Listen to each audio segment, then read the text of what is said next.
हमारे पास सही ज्ञान है, सही मार्गदर्शन है, और उसी मार्गदर्शन के आधार से हम हमारे जीवन की बिहेवियर पैटर्न को चेंज करते हैं, तो हम बदल जाते हैं और इस जन्म मरण के चक्कर से छूट जाते हैं। जो खान पान आपका है, जो रिदम आपकी है, उस रिदम से आप चलते रहते हैं तो एक ही बीमारी बार बार होती है, एक ही परेशानी बार बार होती है, एक ही जीवन की घटना बार बार होती है।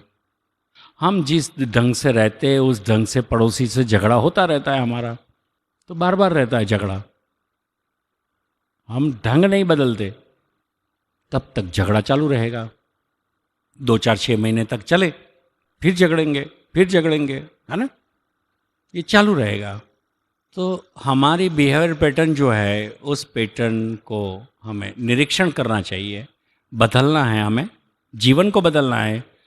तो हम कहाँ गलत है वो ढूंढना पड़ेगा। तो ढूंढने के लिए हमें सबसे पहले क्या करना है, कैसे चल रहे हैं ये तो देखना पड़ेगा। कुछ भी ढूंढने से पहले हम कहाँ, ये तो पता चलना चाहिए।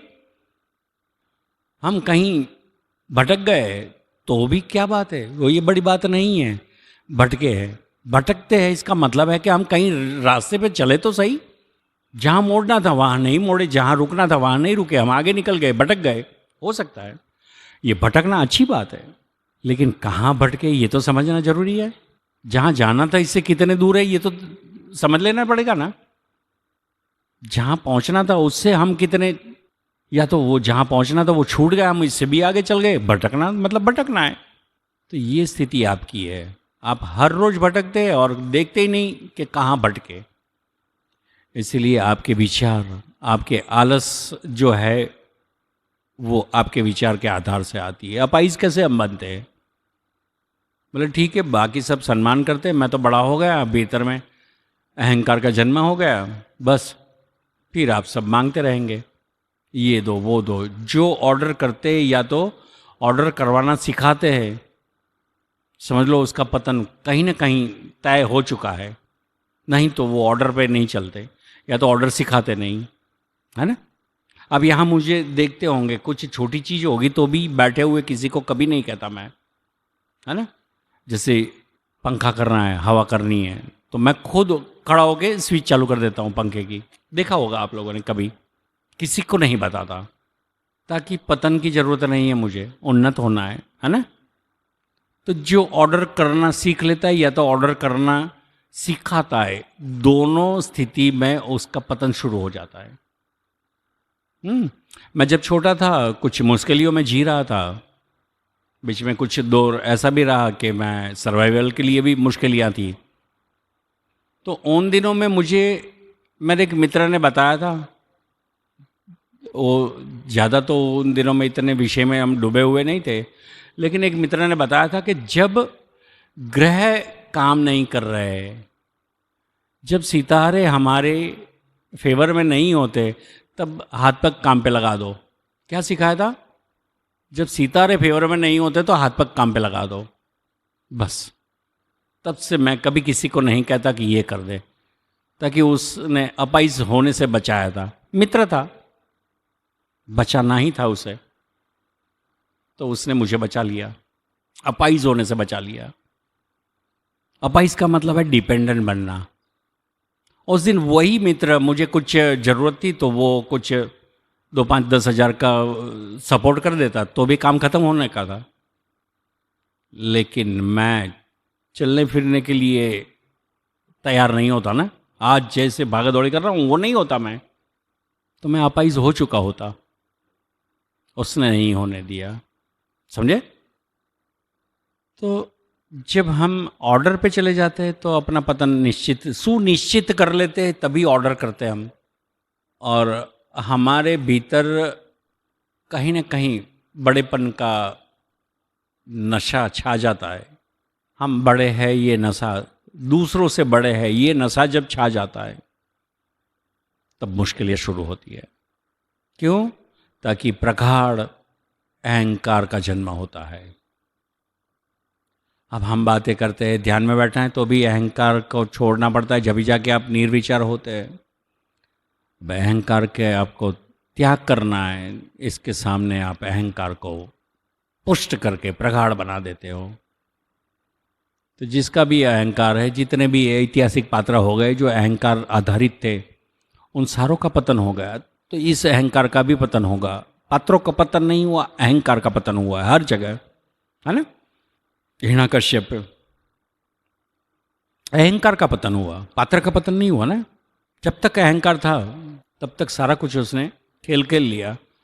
अब उस अहंकार को जड़ मूल से निर्मूल करने के लिए जो कुछ भी हुआ, तो इसमें नरसिंह भगवान प्रकट हुए, है ना, और हिरण्यकश्यप का वध हो गया। रावण के लिए श्री राम को खुद आना पड़ा। तो हर किसी चीज को देखो, जहाँ अहंकार है वहाँ कुछ न कुछ तो पतन का रास्ता शुरू हो जाता है। एक दोनों रास्ते, जैसे रेलवे ट्रैक होता है ना, उस रेलवे की तरह दोनों रास्ते एक साथ चलते हैं। आई बात समझ में? दोनों रास्ते एक साथ चलते हैं। जैसे रेल की पटरी होती है ना, जितना अहंकार बढ़ता है उतना पतन, उतना ही विकास पाता है। और जिस दिन अहंकार खत्म होता है, पतन का भी रास्ता खत्म होता है और जाके गिरते खाई में, है ना। फिर नीचे उठ के कोई बचाने वाला होता नहीं है। और जो आज नहीं समझा वो कल समझने वाला नहीं है, ये भी इतना ही तय है। जो अभी समझ सकता है वो ही समझ सकता है। जिसके पास समझ है वो अभी समझ सकता है। बाकी कोई कंडीशन नहीं है कि कल समझ लेंगे। कल ये पूरी बात भी याद नहीं रहेगी। किसी को ये पूरी बात याद नहीं रहेगी, कल रहेगी। आज तक कितनी बातें सुन के आए, आज तक याद नहीं रही, कोई बात याद नहीं रही ना। तो इस स्थिति को समझते हुए अभी नियम बनाए, भीतर ही भीतर बनाना है, कहाँ मुझे इन्वॉल्व करना है। आप अभी नियम बनाएं और उस नियम पे चलना शुरू कर दें। यम नियम का जन्म आप जब तक नहीं करेंगे तब तक कुछ बनने वाला नहीं है। बाकी सब बातें हैं। हर जगह जाएंगे, आप कहेंगे बाबा जी ध्यान तो हम खूब करते हैं, कुछ ज़्यादा समय से कर रहे हैं, लेकिन विचार बहुत आते हैं, विचार छूटते नहीं। विचारों कभी कभी ध्यान छुड़वा देते हैं, विचार छूटते नहीं। बोले आज बहुत ज़्यादा विचार आ रहा है, कल ध्यान करेंगे, आज ठीक नहीं है, मन ठीक नहीं है, कल बैठेंगे ध्यान में। होता है, ऐसा होता है, सबका होता है। बोले ध्यान छुड़वा देता है लेकिन विचार नहीं छूटता। जो विचार छोड़ने के लिए हम चले, क्यों नहीं छूटता? ताकि हर वक्त हम सुन के घर चले जाते हैं। हर सुबह सुनने के लिए निकलते हैं, सुन के घर चले जाते हैं। कुछ बात को समझ नहीं रहे, और जो समझ नहीं आई बात उसे कल समझने की आशा नहीं कर सकते, ताकि कल दूसरा विचार कोई डाल देगा आपके दिमाग में, है ना। तो आपको अभी यहीं कोई अपने आप खुद को नियम बनाना है। यह शिव मानस पूजा शिव जी की है ना। इसमें चौथा श्लोक जो है, आत्मा त्वं गिरिजा मति सहचरा प्राणा शरीरम गृहम पूजा ते विषयोपभोग रचना निद्रा समाधि स्थिति। फिर संचार पदयो प्रदक्षिण विधि स्तोत्राणि सर्वांगिरो यद्यत कर्म करोमि तदखिलम संभव तवाराधनम, है ना। और पांचवा क्या है? करचरण कृतम कर्मजम वा श्रवणनयजम वा मानसम वा पराधम विहित विहितम। अरे ये तो आप सब बोलते रहते हैं, 5 लोग तो आपको फिक्स करवाए। मैं इसीलिए तो इतनी गलतियों के साथ चल रहा हूँ कि कोई गलती सुधार के बोले, है ना। इस संध्या में तो ये श्लोक आता है ना एक, फिर भी बोले यार तुम्हें पुस्तक नहीं है तो नहीं पढ़ पाते हम। बोले कितना टाइम हो गया? बोले बहुत साल हो गए। मैं तो करीब, अभी तो याद नहीं मैं कितना, मेरा दूसरे वाला बेटा इतना छोटा था तब से मैं कर रहा हूँ। ऐसे बात है इतनी बड़ी बड़ी। बोले दूसरे वाला कितने साल का? बोले 40 साल का हुआ। अब वो छोटा कब था? तो बोले 40 साल पहले।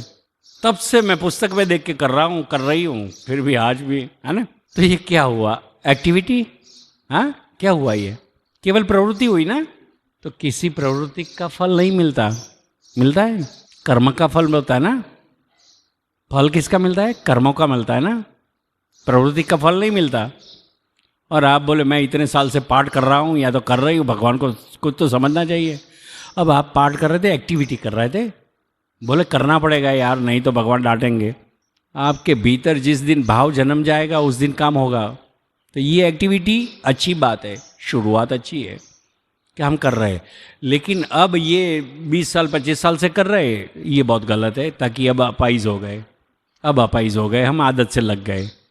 तो ये आदत में, तो इसे क्या कहते हैं, ये पुरानी बीमारी कहते हैं, है ना। अब तो पुरानी बीमारी हो गई, क्रॉनिक डिसीज, अब तो पुरानी हो गई बीमारी, बात खत्म हो गई, इसकी दवाई नहीं होती, चलाओ। तो आपको ये सब समझना है और ये सब अभी नियम लेना है, कुछ न कुछ जो नियम के बारे में आप हैं। कईयों को तो आप सलाह दे देते हो, कृष्ण भगवान ने नियम की बात की है, वो नियम बताए, है ना, बता देते। हम भी कुछ समझा देते किसी को, अरे आपको पता नहीं, कृष्ण भगवान जब मैं था वहीं खड़ा था जब समझा रहे थे। हाँ, वैसे कितने इतने कॉन्फिडेंस से बोल देते, मैं था, मेरी सामने ही बताया था अर्जुन को। ठीक है, अर्जुन ने तो नियम ले लिए, जो करना था कर लिया, तो उसको तो दिखा दिया सब कुछ, है ना। अब आप वहीं थे, तो चलो आप भी शुरू कर दो, आज से ले लो। उस दिन कृष्ण भगवान चुक गए, आपको देखा नहीं उन्होंने, नहीं तो आपको भी वो नियम दिलवा देते कुछ। लेकिन वो युद्ध की भागादौड़ी में थे तो चुक गए। आज पकड़ लो, नियम अभी पकड़ लो, कर सकते हो। तो बोले नहीं, घर जाके करेंगे।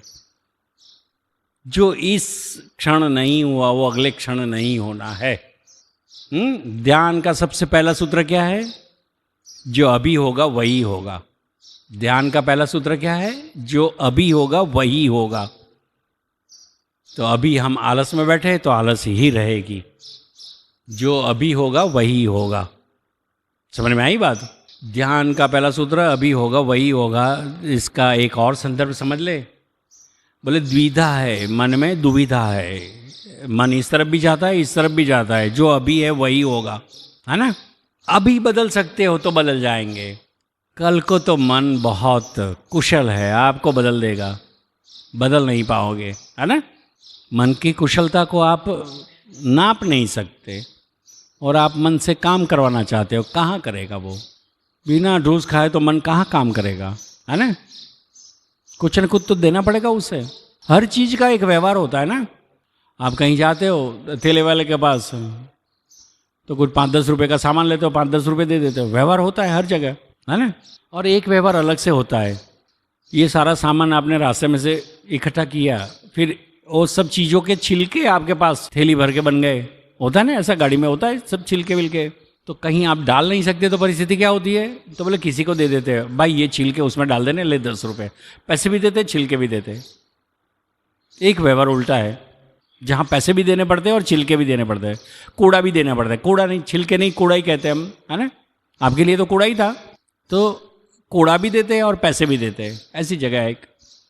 बाकी हर जगह व्यवहार होता है, आमने सामने होता है ना। आमने सामने ही होता है ना व्यवहार हर जगह। तो ये एक मंदिर एक ऐसी चीज़ है, एक जगह ऐसी है जहाँ आप अपना कूड़ा भी देते हो, पैसे भी देते हो। भगवान इसे ठिकाने लगा देना, है ना। अब आप कहते हो कि भगवान के दर्शन करने हैं, और आप भी उसे सफाई कामदार बना के रखे हुए। आपने ही सफाई कामदार बनाया ना, जाके बोले भगवान मैं तो अबोध हूँ, ये हूँ वो हूँ। अच्छा, अभी आ गई अकल? जब कुछ कर रहा था तब तो अकल नहीं थी, है ना। अभी अभी आ गई नई नई अकल है, और रोज सुबह फिर मंदिर से बाहर निकलता हूँ खत्म हो जाती है। अभी नहीं हुआ तो कभी नहीं होगा, रोज यही करेंगे हम। तो अगर आप कर सकते हो, अभी निर्णय ले सकते हो, तो कुछ बात बनेगी। बाकी ईश्वर मसीह में रखे आपकी।